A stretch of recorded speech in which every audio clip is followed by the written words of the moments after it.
¡Leónidas! ¡Es el fin! ¡El fin, en serio! El jorobado traidor llevó a los inmortales al sendero oculto. ¡Esta batalla se acabó, Leónidas! Esta batalla se acaba cuando yo diga que se acaba. Por la mañana los inmortales nos rodearán. La entrada angosta caerá. ¡Espartanos! ¡Prepárense para la gloria! ¿Gloria?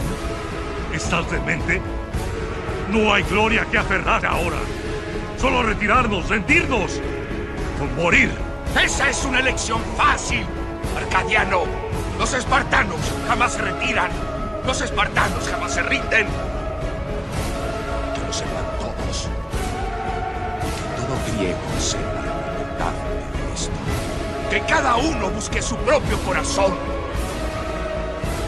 Pero cuando lo hagan, encuentra el tuyo. ¿Sabías que una batalla de hace más de 2500 años conecta con los últimos días? ¿Qué tienen que ver 300 soldados espartanos con la profecía de 2300 tardes y mañanas? Quédate conmigo hoy, enfrente a nuestros ojos, y lo descubriremos juntos, así que al final te sorprenderás.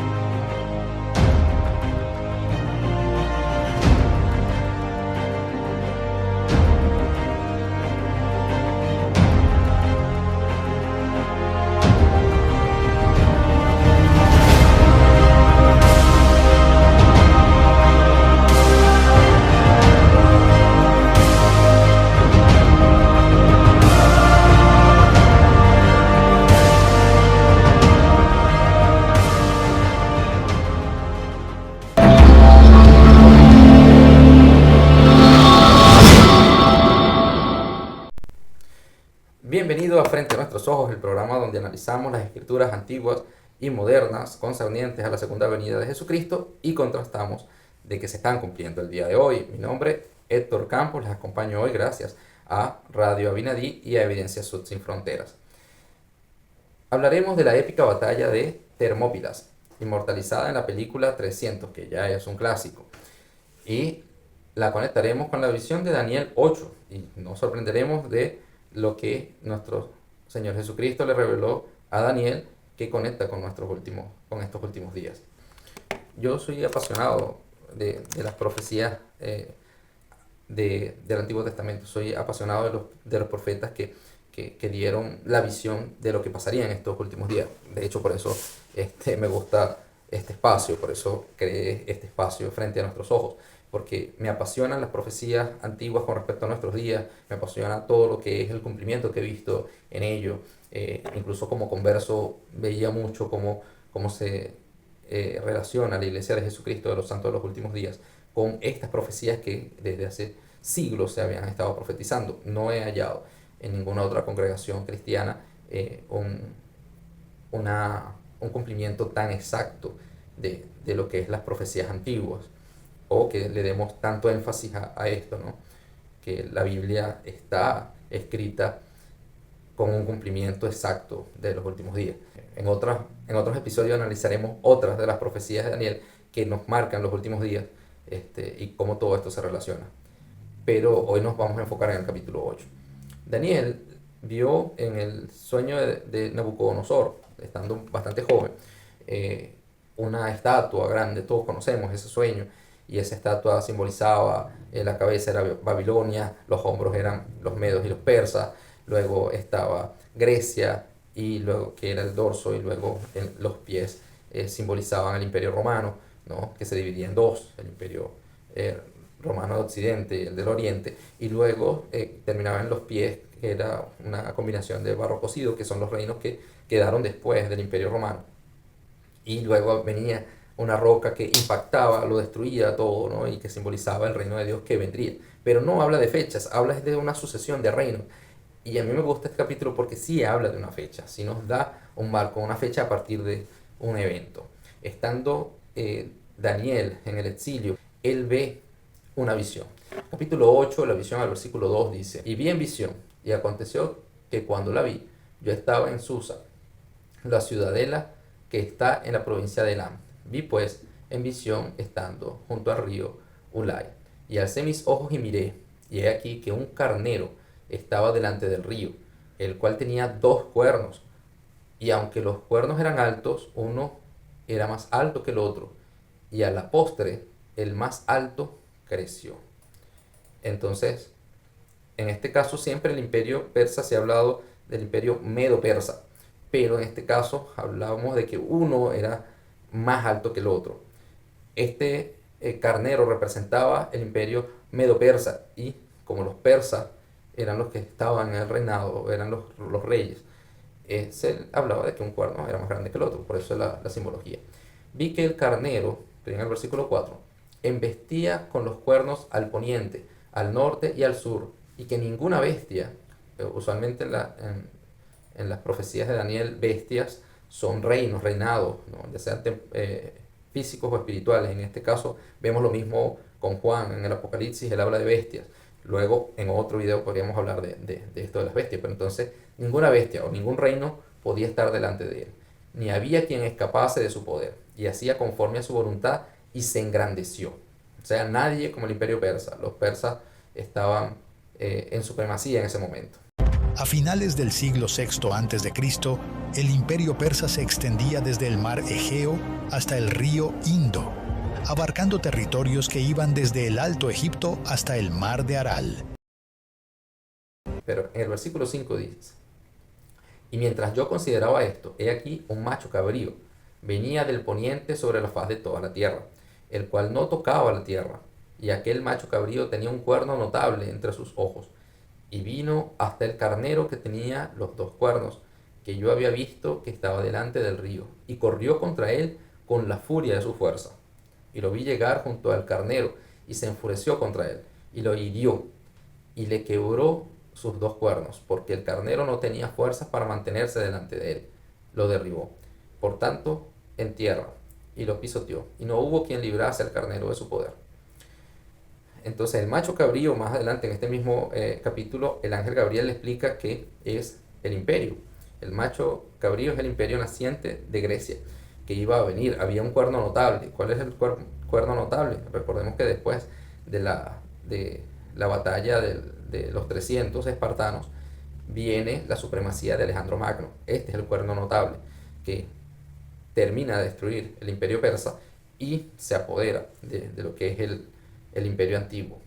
Yo hoy en este capítulo quiero enfocarme de lo que le dice el ángel Gabriel a Daniel y todo lo que simboliza esto. En el versículo 18 dice: entonces oí a un santo que hablaba, y otro de los santos dijo a aquel que hablaba: ¿hasta cuándo durará la visión del continuo sacrificio y la transgresión asoladora que pone el santuario y al ejército para ser pisoteados? O sea, ¿hasta cuándo va a ser todas estas cosas? ¿No? ¿Hasta cuándo va a ser pisoteado los convenios? ¿Hasta cuándo va a ser el fin del continuo sacrificio, ¿no? La visión del continuo sacrificio. Esto es interesante. Daniel hace énfasis una y otra vez de que Dios ha eliminado el continuo sacrificio, o de que el pueblo, ¿no?, de alguna manera se ha olvidado de Jehová y ha dejado el continuo sacrificio, o incluso que naciones han impuesto el fin del continuo sacrificio. Lo dice en diferentes formas para hablar de que hay un pacto que se ha roto, de que el pueblo de Israel no es el mismo, no tiene el poder para librarse por medio de los convenios que antes se hacían en el templo, ¿no? Él lo habla muchas veces, y habla con esperanza de cuándo va a ser ese momento en que ya por fin vamos a poder tener un continuo sacrificio, un sacrificio de Dios, a Dios, perdón, ¿no? ¿Cuándo vamos a tener nuestro propio reino? Básicamente lo que está diciendo. El versículo 14 dijo: y él me dijo, hasta 2300 tardes y mañanas, luego el santuario será purificado. Esto es genial. Entonces nos da un tiempo específico, hasta 2300 tardes y mañanas. Entonces, ¿cuánto es esto? Bueno, vamos a ir a algunas escrituras, ¿no? Pero primero debemos ver que cuándo comienza la profecía, desde cuándo comenzamos a contar 2300. Y empezamos a contarlo desde el vencimiento, desde que el macho cabrío da la embestida contra este carnero, contra el imperio medo-persa. En el año 480 a.C., Leonidas con su grupo lograron frenar al imperio persa. Entonces tenemos el comienzo. Vamos a leer dos escrituras para entender cómo son las profecías de Dios. Se dice 2300 tardes y mañanas, o sea, 2300 días. No pasó nada después de 2300 días de esa batalla. Pero en Números 14:34 leemos: conforme al número de los días, de los 40 días en que reconocisteis la tierra, llevaréis vuestras iniquidades durante 40 años, un día por año, un año por cada día, y conoceréis mi castigo. Otra escritura, Ezequiel 4:6 dice: y cumplidos estos, te acostarás sobre tu lado derecho por segunda vez, y llevarás la iniquidad de la casa de Judá 40 días, un día por año te he fijado. Entonces vemos que las profecías de Dios, un día por año. Entonces no serían 2300 días, serían 2300 años. Y del año 480 menos 2300 nos da el maravilloso número de 1820. En 1820 comienzan los últimos días. En 1820 Dios deja de permitir que los santos sean pisoteados, como dice el ángel allí, y empieza el tiempo de la construcción del reino de Dios en los últimos días. Los últimos días comenzaron en el año 1820.